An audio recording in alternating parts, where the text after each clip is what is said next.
Woman. Yes? So what do you think of the gardens? It's awesome. How awesome? Super awesome. Super awesome? Scale of 1 to 10, it's Yeah. like a 47. It's like a 47. What are you gonna plant? Weed? No, all the things that I'm supposed to grow as a retired southerner. Okay. Tomatoes, Okay. squash. What about for Piglet? Hi, we're gonna plant some catnip. Piglet's 17. Huh. She's my girl. She's my little soulmate. Anyway, what do you say? Today, a little casual, little vlog action.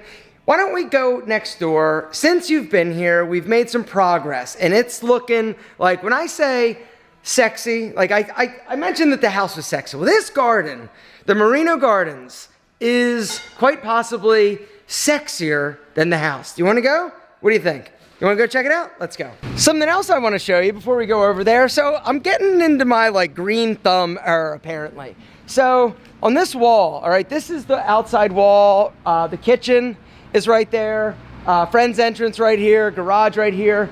We planted some roses right here. But what we ended up doing is basically, can you see it? All the metal wire that goes up and over the window. It's called like a truss. And so what I'm doing then is actually weaving the roses, it's a pink rose, inside of the metal. And the idea is that it's gonna grow up, follow the wire, and grow over top of the window. And so in a few years, it's gonna be nothing but like a big wall of like roses. Very cool, very amazing. Something else that's amazing though is this garden. So for those of you who have no idea what I'm talking about, when we built this house, there were 2 lots. The lot that we built the house on was 1 acre. And then in between this house and my old house, there was 1/3 of an acre. Well, the guy wouldn't sell me this land. And so when I decided I was going to build this house, I was like, all right, let's do it. I tried to basically get him to sell me this piece of property. And he's like, no, I might build a house. No, I might build a house. Well, anyway, long story short, he decided to finally sell me this lot. And so the house that I was building was already like, being built. And so there wasn't like moving the plans at that point because like the horse has left the stable. But we had this lot and I'm like, what am I gonna do? And so I did a video. At first I thought I was gonna actually build a spec home on the lot in between my old house and my new house. I thought, you know what? I could make some money. I really love building. And then I started to think about it. Do I really want another house right next to my dream home? I really probably don't want that. And so I thought to myself, if I want to build a spec home or something, I can always do that later in a different location. But this lot right now, I thought, you know what? I want to basically tie it into the other property, but I didn't really know at the time what I wanted to do. And so we started to sort of think about it and think about like the different options of what we could do.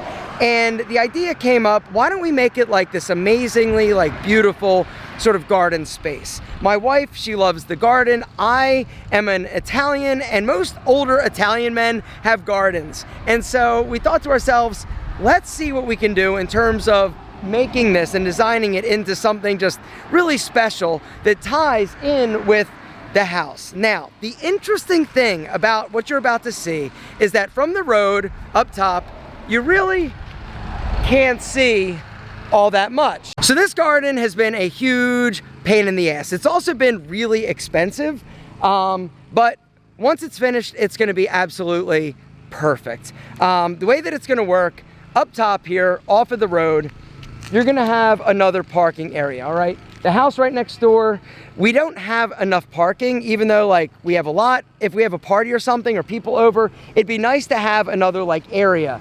It's also possibly gonna be a great place to put my vegetable stand when I retire and actually do like a vegetable stand from all the vegetables I'm gonna grow.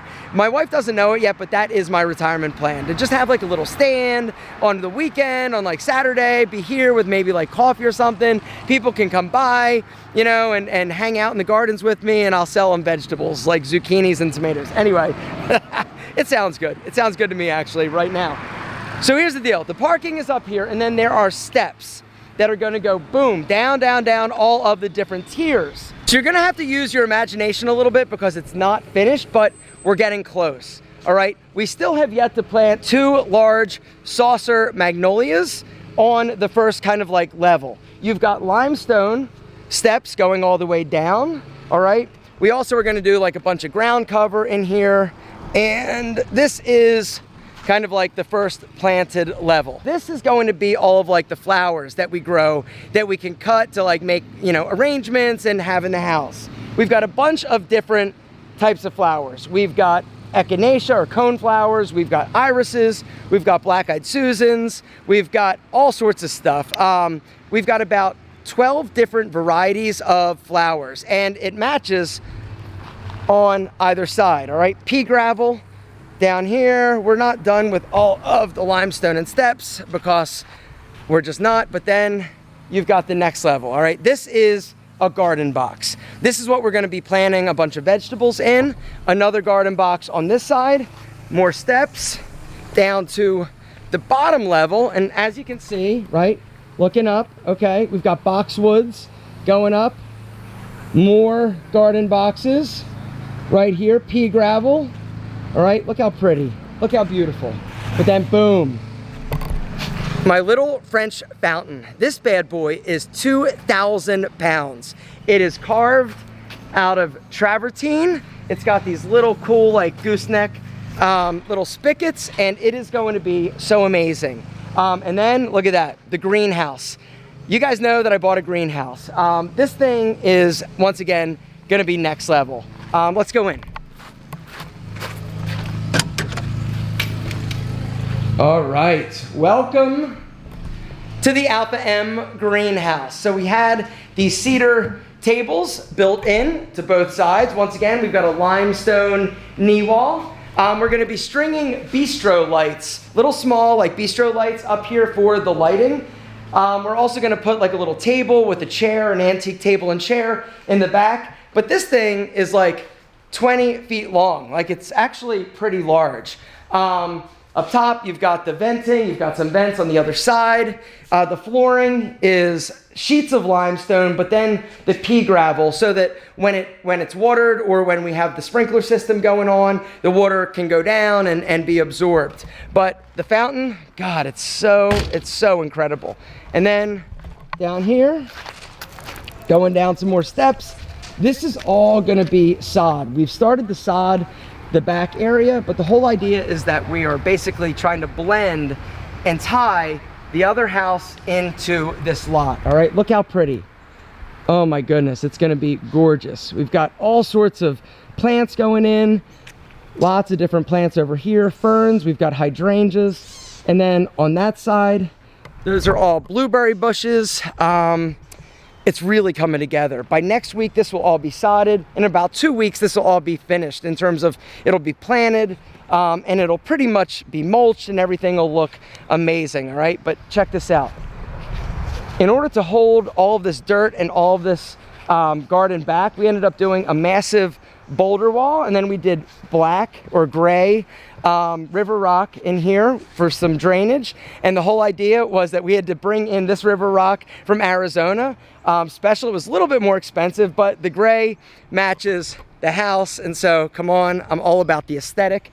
We've got butterfly bushes in there, bunch of mondo grass going up that hill. We've got rosemary. There's going to be a hedge of rosemary. Everything, and the whole idea behind this garden is that even though like it's going to look very elegant, it's very functional. And so we're gonna have like the rosemary hedge. So anytime we need rosemary, we come out, we snip it, and we're good to go. All right, put it on a stake, something like that. And then what we also did was extend this little back sort of stepping or patio area. This is the back of my house. For those of you who saw the home tour, that super sexy arched window, amazing, and door. But when we did this, we only had like 4 rows of these flagstone sort of steppers coming out. We basically put mondo grass, which will all grow and fill in between the cracks. But the problem is it doesn't get a ton of sun back here, and it also stays kind of wet. And so the grass never grew amazing. And so what we ended up doing is extending the steppers all the way throughout the back of the patio. All right, just to give it a little bit, I don't know, just a little bit of architectural interest, But then we basically anchored it with 2 amazing, beautiful boxwoods, and then the grass will go up into the garden. But as you can see, once it's all done, it's gonna flow and be absolutely gorgeous. Look at that. If you can't tell I'm excited, like seriously, it's just awesome. And so even though this whole project is expensive, even though it took a long time, it's just really going to make this property just that much more like spectacular. Is it a little bit overkill? Absolutely. Do we need it? No. But if I had a vacant lot and I didn't want to basically build a spec home, you know, I think that this is definitely a great use of the space. Look how good, right? And the whole idea is that this fountain is kind of like a focal point coming down the steps, right? It's right in the center. It's centered on the door in the greenhouse. Everything matches. Everything is so beautiful. I love this stuff. This is like my happy place. I love construction. I love building. I love design. I definitely need to do something in terms of a side hustle with this once this is all finished. But once this is finished, I'm gonna catch my breath financially because it's been an expensive few years. The house is expensive. This was expensive. Once I get completely finished with everything, I'm gonna do like a proper like garden tour or a part 2 of my like home tour, and I'll tell you how much it costs. But I'm curious as to what you think. All right, the land was $300,000, just the land. The greenhouse, 20 G's. All right, the fountain, 10. How much do you think this whole thing cost? I'm curious. I want to show you one more angle of the property because you can get a better idea of the layout from upstairs, but you guys know that I've got this big like staircase with a window. Check this out. Can you see? Look how pretty. All right, let's keep going. What do you think? Good? So good. So excited. So expensive. It's over budget. It's taken a long time, but it's turning out amazing. I seriously am in love with this garden. And even now, like every morning I get up, I get my cup of coffee, I go in the garden, I check it out. I just love it. It's just awesome. So anyway, I just wanted to share and show you what we're doing. If you build your dream house, you may want to do something similar, incorporate some type of garden or fountain or greenhouse. It's definitely something that even if you don't use it like every day, if you ever decide to, it's there, and it just adds that little bit of je ne sais quoi, something special that most people don't have. And yeah, I had the lot, and so I figured this would be a good use of the space. What do you guys think? Do you dig it? Is this a good one? Like down below, let me know. Yo Alpha, great job. Or Yo Alpha, you should have built a spec home.